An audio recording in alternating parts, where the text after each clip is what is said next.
A deputada estadual Janaína Riva apresentou nesta quarta-feira requerimento para abertura da comissão parlamentar de inquérito para investigar o suposto rombo de quase 800 milhões do MTPrev. 10 parlamentares já assinaram um documento. E para falar sobre esse e outros assuntos, a gente conversa ao vivo aqui no Jornal do Meio-Dia com a deputada Janaína Riva. Boa tarde, deputada. Boa tarde, Lúcio. Boa tarde, Nayara. Sempre um prazer estar aqui com vocês, Jornal do Meio-Dia. Deputada, como é que teria ocorrido esse suposto rombo aí de 800 milhões de reais? O que é que está acontecendo com o MTPrev na avaliação da senhora? É justamente isso que nós queremos saber, né, Lúcio? É de conhecimento de todos que, por exemplo, Cuiabá tem uma arrecadação previdenciária superavitária, né, a nível dos municípios do nosso estado, é um dos poucos municípios que isso ocorre.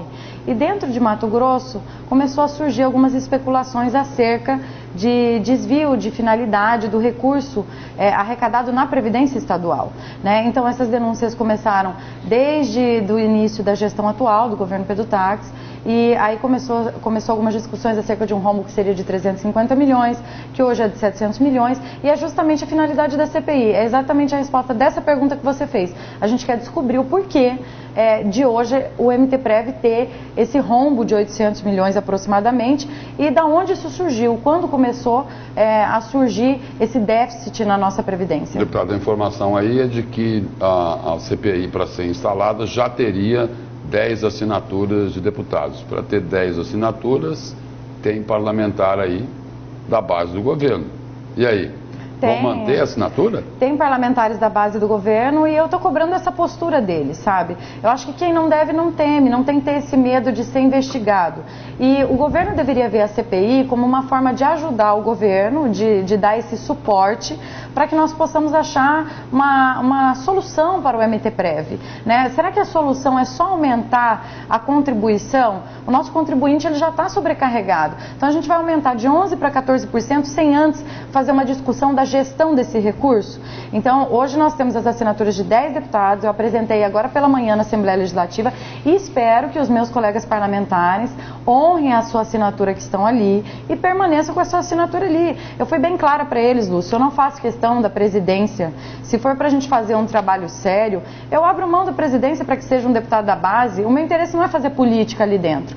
Isso já aconteceu em outras CPIs, eu já vi colega lá fazendo política, fazendo estardalhaços que depois resultou só em pizza. Eu acho que o resultado da CPI do MTPrev tem que ser um resultado que beneficie a população. Beneficiar a população é não fazer com que a população tenha que contribuir ainda mais do que com aquilo que já contribui. Então, eu acho que a CPI deveria ser para isso e eu espero que os meus colegas que estão lá, deputado Botelho, Guilherme, deputado Adriano Silva, que são todos da base do governo, Oscar Bezerra, Zé Domingos Fraga, que eles mantenham a sua postura e sua assinatura. Até porque fica muito feio, né, você assinar e depois retirar, parece que existe uma negociação, alguma coisa oculta aí por trás disso. Então eu espero que o governador não faça isso, como já se manifestou publicamente, e não obrigue com que os seus parlamentares retirem a sua assinatura, que aí mostra que está devendo alguma coisa. Deputada, o governo é contra essa CPI, mas a senhora acha que qual o medo, já que esse rombo do MTPrev pode ser também de outros governos? Era justamente o que eu pensava, Nayara. Eu achava que esse rombo da gestão atual era uma consequência das gestões passadas. Mas eu andei recebendo algumas denúncias de que aquilo que é arrecadado do MTPrev poderia estar indo para a conta única do Estado. Isso é muito grave, né? Mesmo que fosse uma questão de gestões passadas, se isso permanece acontecendo, isso é criminoso, né? Esse recurso ele deve ser para aposentados, para pensionistas, a gente sabe como funciona. Então, eu acredito que o medo do governo seja esse. Né? Mas as coisas têm que ser claras, têm que ser transparentes, assim como foi tão prometido e pregado por aí. Então eu não vejo por que o governo não dá esse apoio à CPI e qual que é o medo assim, que o governo tem de mim, sendo que eu fui uma deputada que nunca persegui o governo, eu nunca fiz nada para prejudicar o governo lá dentro da Assembleia. Então eu não entendo, talvez eu acho que a questão também seja um pouco pessoal. Deputado, o governador Pedro Taques chegou a dizer publicamente que ele não interfere nos outros poderes e que ele, a princípio, não teria nada a objetar aí em relação à CPI. Mas lembrou que poderia também ter uma outra CPI para investigar o rombo de 500 milhões na Assembleia Legislativa. O problema todo está aí dessa confusão? Na verdade, o governador ele quis trazer de uma forma como se eu, por exemplo, estivesse propondo uma CPI para investigar o atual governo e tivesse receio de que o passado fosse investigado. Mas eu sugeri na Assembleia que o outro colega apresentasse essa CPI, que pode até ser apresentada por mim com a minha assinatura. Eu sou uma deputada que eu não tenho medo. Inclusive, eu dei essa declaração publicamente. Falei, apresentem essa CPI que eu vou ser a primeira a assinar. Eu faço questão que as coisas fiquem claras e eu vou ficar muito feliz em ver tudo aquilo que aconteceu na Assembleia ser apurado, inclusive com a contribuição do meu pai, de chamá-lo lá na Assembleia. Agora, eu dei essa declaração e na contrapartida o governador segue trabalhando nos bastidores para que os deputados dele retirem a assinatura da CPI do MTPrev, na contramão do que eu estou defendendo. Eu assino essa CPI que ele propôs, que o governador propôs, e não deveria propor, porque é governador e não é deputado, mas propôs. Eu estou disposta a assinar essa CPI, mas eu quero que os deputados permaneçam também assinem a CPI do MTPrev, que aí não há prejuízo para ninguém. Vamos seguir com as duas investigações, né, que eu acho que deveria ser a vontade do governador. Deputada, diante dessas duas investigações, o MTPrev e também o rombo na Assembleia, a senhora acha que a casa pode ficar mais ainda desgastada, não só a casa quanto o governo do estado, com outra discussão que deve vir à tona agora este ano, que é a RGA, como foi ano passado? Nayara, com certeza. Eu acho que é um desgaste desnecessário para a Assembleia esse tipo de exposição. O governo não pode querer pautar o trabalho parlamentar, né? Nós, deputados, nós temos essa autonomia de criar CPIs e tudo. Se o governador quer criar uma CPI ou quer interferir no trabalho da Assembleia, ele tem que ser deputado, então ele está na posição errada. Ele não deveria ser governador, ele deveria ser deputado estadual. Aí sim, ele poderia interferir. Como interfere nas comissões da Assembleia, que eu acho um absurdo, elegendo quem vai ser o presidente da CCJ, o presidente da fiscalização orçamentária, uma forma de tentar burlar ali o trabalho da oposição, que é um trabalho que contribui. A oposição é a voz do povo, né? A oposição, ela transmite aquilo que as pessoas estão querendo falar, vamos dizer assim, que a base não pode transmitir, aquilo que traz de negatividade com relação ao governo, são críticas com relação à gestão. Então, o governo interfere constantemente nesse trabalho. E isso traz sim um desgaste para a Assembleia, como já trouxe.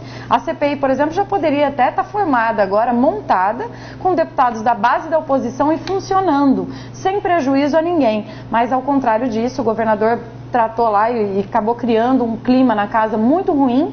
Antes mesmo de começar a falar de RGA, que a gente já viu um demonstrativo no ano passado de como as coisas lá ficam tensas quando se trata dessa questão de funcionalismo público dentro da Assembleia. Então tem uma crise muito grande de conflitos. O governo constantemente quer aumentar contribuição, quer aumentar impostos, quer diminuir direitos de servidores, mas quando trata-se de gestão financeira, da onde está indo o dinheiro, o governo corre da discussão. Agora, deputado, para tentar ser um pouco mais fiel aí à realidade dos fatos.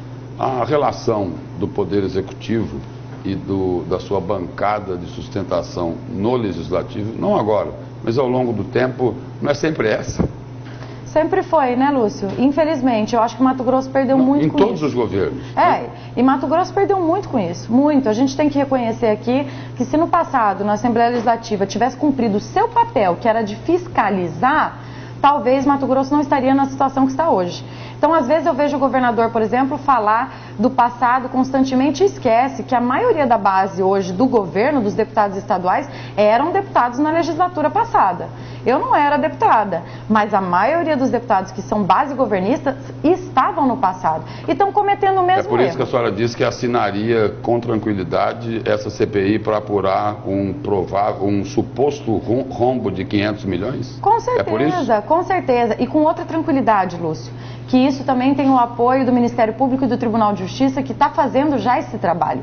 Diferente do que acontece no MTPrev, nós não temos esse respaldo ainda da Justiça, mas se eu não conseguir fazer com que a CPI seja instalada, eu vou encaminhar todas as denúncias que eu tenho acerca do MTPrev e espero, né, que a Justiça e o Ministério Público dê o mesmo suporte como está dando aí para os desvios que ocorreram no passado na Assembleia Legislativa. A senhora falou agora do problema do Estado econômico e a gente tem um grande outro problema aqui no Estado, que é a saúde. A gente viu que o secretário de Saúde pediu demissão e a saúde é um problema que nunca se resolve. Todo o país, ela vive na UTI, inclusive aqui em Mato Grosso. Durante o intervalo, a senhora chegou a falar que vocês discutiram sobre esse assunto na Assembleia e chegaram a uma conclusão que a questão também é orçamentária. Não, a questão é principalmente orçamentária, né? Eu sou uma deputada de oposição, mas eu tenho que ser coerente. Hoje não importa quem seja o secretário de saúde de Mato Grosso, ele não vai conseguir fazer gestão se ele não tiver orçamento. E não tem orçamento para a saúde. Inclusive hoje eu apresentei 2 emendas constitucionais. Uma é aumentando a emenda impositiva dos deputados, o percentual obrigatório de saúde, de 12% para 20%. Essa eu consegui recolher 8 assinaturas dos meus colegas deputados. Mas, em contrapartida, na emenda constitucional, que mexe no recurso da saúde a nível estadual, do repasse da saúde estadual, que eu estava pedindo um aumento de 12 para 15, aumentando 0,5 por ano, os deputados não quiseram assinar porque não tinham ainda uma conversa previamente feita com o governo do estado. Mas é porque essa é a solução. Se a gente não aumentar o repasse da saúde, não importa quem seja o secretário, pode ser o maior especialista de saúde do Brasil e do mundo. Se não tem dinheiro, não vai ter como fazer saúde. Hoje nós estimamos, os deputados estaduais, Lúcio, que seja necessário cerca de 240 milhões para resolver e para dar continuidade ao trabalho da saúde, né? Hoje, para você ter uma ideia, eu recebi a informação que tem mais de 600 liminares de tratamentos obrigatórios que a Secretaria Estadual precisaria fazer, que seriam tratamentos particulares. Não tem nem para fazer o público, muito menos os particulares. Então a situação realmente é orçamento. Deputado, obrigado pela presença e pelas informações aqui no Jornal do Meio-Dia. Eu que agradeço, é sempre um prazer estar aqui com vocês e um grande abraço aí para todos que estão nos acompanhando aí, acompanhando o Jornal do Meio-Dia. Obrigada, deputada.